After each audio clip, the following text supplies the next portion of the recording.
Mimicry കാണിക്കുമായിരുന്നു. പിന്നെ ഞങ്ങൾ നാടകമൊക്കെ കളിക്കും. സ്റ്റേജ് കെട്ടി, സ്റ്റേജ് എന്ന് പറഞ്ഞാൽ ഞങ്ങളുടെ സ്റ്റേജിന് അടുക്ക് പിന്നെ ചിലപ്പോൾ കട്ടിലായിരിക്കും. കട്ടിൽ സാരിയൊക്കെ ചുറ്റി ഈ പിന്നെ കർട്ടൻ ഉണ്ടാക്കി ആ കർട്ടൻ വലിക്കുന്ന സ്റ്റേജ് പോലെ നമ്മൾ അതിൻ്റെ അകത്ത് നിന്ന് കളിക്കുകയും പാടുകയും പാട്ടുകളൊക്കെ ഗാനമേളയും ഒക്കെ അവതരിപ്പിക്കുകയും ഒക്കെ ചെയ്തുകൊണ്ടുള്ള അന്നത്തെ പഴയ നല്ല കാലങ്ങൾ. അല്ല, എന്തെങ്കിലും അന്നത്തെ ഇമിറ്റേഷൻ എന്തെങ്കിലുമൊക്കെ ഇപ്പോൾ ഓർമ്മയിലൊക്കെ വരുന്നുണ്ടോ ഏതെങ്കിലും രീതിയിൽ? ഇമിറ്റേഷനൊക്കെ അന്ന് പ്രായം അതൊക്കെ ആയില്ല. പക്ഷേ ഇപ്പോഴും പലരും കാണിക്കുമ്പോൾ എനിക്ക് വളരെ അതിശയത്തോടു കൂടി നോക്കുന്നുണ്ട്. ജയറാമൊക്കെ ഇപ്പോഴും പ്രേംനസീറിനൊക്കെ എന്ത് കറക്റ്റായിട്ട് അതെ അതെ. അങ്ങനെ കൂടെ കൊണ്ടുകൊടുക്കുന്ന കുഞ്ഞുങ്ങളൊന്നും ഇപ്പോൾ ജോബിച്ചാൻ്റെ കൂടെ ഇല്ലേ? ഞാൻ ഉദ്ദേശിച്ച അതിൽ പണ്ടത്തെ മിമിക്രി ഒന്നും ഇപ്പം ഉണ്ടുണ്ട്. ജോസഫ് ഫിൽസൺ, ഞങ്ങളത് കളിച്ചിരുന്നത് ജോസഫ് ഫിൽസൺ. അവൻ കേരളത്തിൽ തന്നെ ഒരു ബെസ്റ്റ് ആർട്ടിസ്റ്റാണ്. പിന്നെ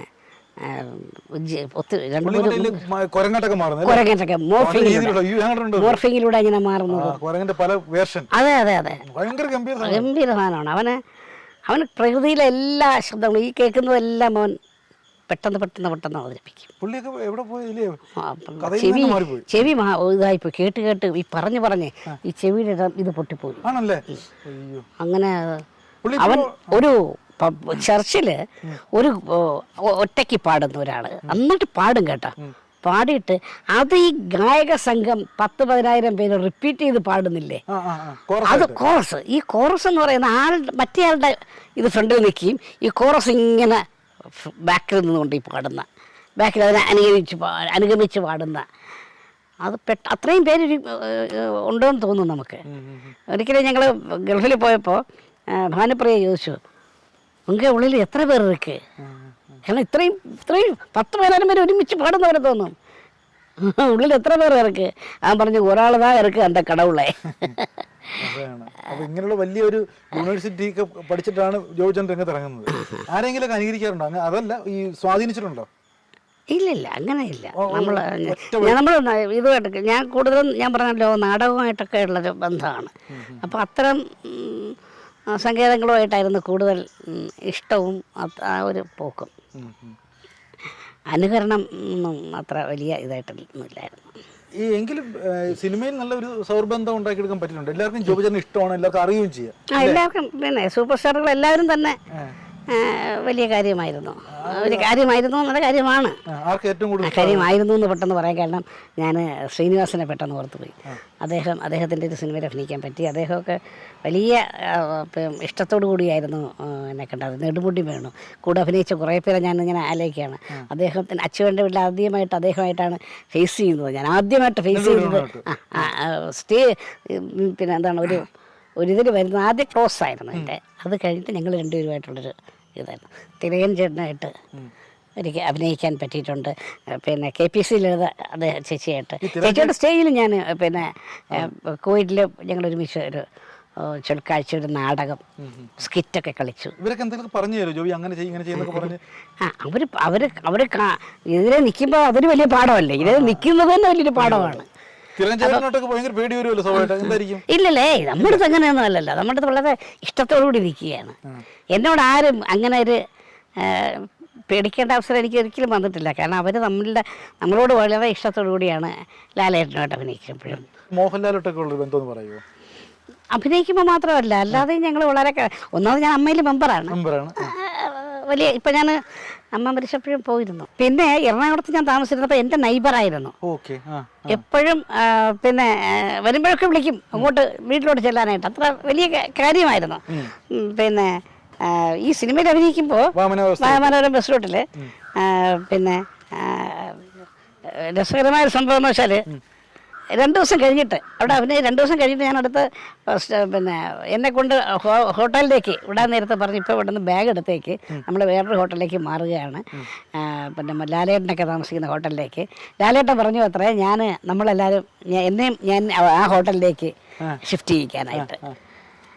പിന്നെ ഞങ്ങൾ രാത്രിയിലൊക്കെ ഭയങ്കര എല്ലാവരും ഭയങ്കര ആഘോഷമാണ്, ഭയങ്കര ചീട്ട് കളിയും ബഹളവും ഒക്കെ എല്ലാ പിന്നെ കൂടുതൽ എല്ലാവരും കൂടെ ഒരുമിച്ച് അവിടെ താമസിക്കുന്ന എല്ലാ നടന്മാരും കൂടെ ഒരുമിച്ച് നമ്മൾ ഭയങ്കര രസകരമാണ്. ഒരു കെയറിങ് കിട്ടി അല്ലേ? കെയറിങ് കിട്ടി, അത് തീർച്ചയായിട്ടും നടനെ അടുത്തറിയുള്ള അവസരം കിട്ടി. അതെ അതെ അതെ. ലൊക്കേഷനിൽ പുറത്ത് ലാലേട്ടൻ എങ്ങനെയുണ്ട്? ഭയങ്കര രസമാണ്. നമ്മുടെ ഇതിലേക്ക് വന്ന് നമ്മളൊരാളായി മാറുന്നു എന്നുള്ളതാണ് അവർക്ക്. ഭയമാണോ സ്നേഹമാണോ എന്തായിരിക്കും അദ്ദേഹത്തോടുള്ള ഒരു? അയ്യോ, എന്നോട് ഭയങ്കര ഇഷ്ടം, എനിക്കും ഭയങ്കര ഇഷ്ടമാണ്. അങ്ങനെ ഒരു നമുക്ക് അതിനെപ്പറ്റി തന്നെ കൂടുതൽ പറയാനായിട്ടൊന്നും അങ്ങനെ എന്താ വെച്ചാൽ എന്തായാലും ഭയങ്കര രസകരമായ ഒരു സംഭവമാണ്. അമ്മയുടെ ഒരു മീറ്റിങ്ങിന് അപ്പം ഞാൻ പറഞ്ഞല്ലോ, ഞാൻ തൊട്ട് അതിൻ്റെ അടുപ്പുറത്തായിരുന്നു ആ ഇതിലാണ് താമസിക്കുന്നത്. അപ്പോൾ ഞാൻ അമ്മയുടെ മീറ്റിങ്ങിന് ഞാൻ ഇറങ്ങി വരികയാണ്. പോകാനായിട്ട് ഇറങ്ങി വന്നപ്പോഴത്തേക്ക് ലാലേട്ടൻ്റെ കാറ് വരുന്നു. അങ്ങനെ തൊട്ട് മറ്റൊരു വിഷയം ഉണ്ടായി. ഒരു പയ്യൻ ബൈക്കിൽ വന്ന്, ചേട്ടാ എങ്ങോട്ട് പോകുന്നു ചേട്ടാ, ഭയങ്കര കാര്യമായിട്ട് എന്നോട് ചോദിച്ചു. ഞാൻ പറഞ്ഞു ഞാൻ അമ്മയുടെ മീറ്റിങ്ങിന്. ചേട്ടാ ഞാൻ കൊണ്ടുവിടട്ടാ ചേട്ടാ. ഞാൻ പറഞ്ഞ് അയ്യോ, അവൻ്റെ ഇഷ്ടം കൊണ്ട് പറയില്ല, അതിനെ കാണാൻ വേണ്ടി അവിടെ ചെല്ലുമ്പോൾ കാണാമല്ലോ, അതേ കേൾക്കാത്ത അതായിരിക്കും ഞാൻ. അപ്പോൾ ഞാൻ പറഞ്ഞു ശരി, ഞാൻ ഹെൽമെറ്റ് എടുത്തുകൊണ്ട് വരട്ടെ. അവന് ഭയങ്കര ധൃതിയായി. അവൻ നേരെ ഹെൽമെറ്റ് എടുക്കാൻ പോയി.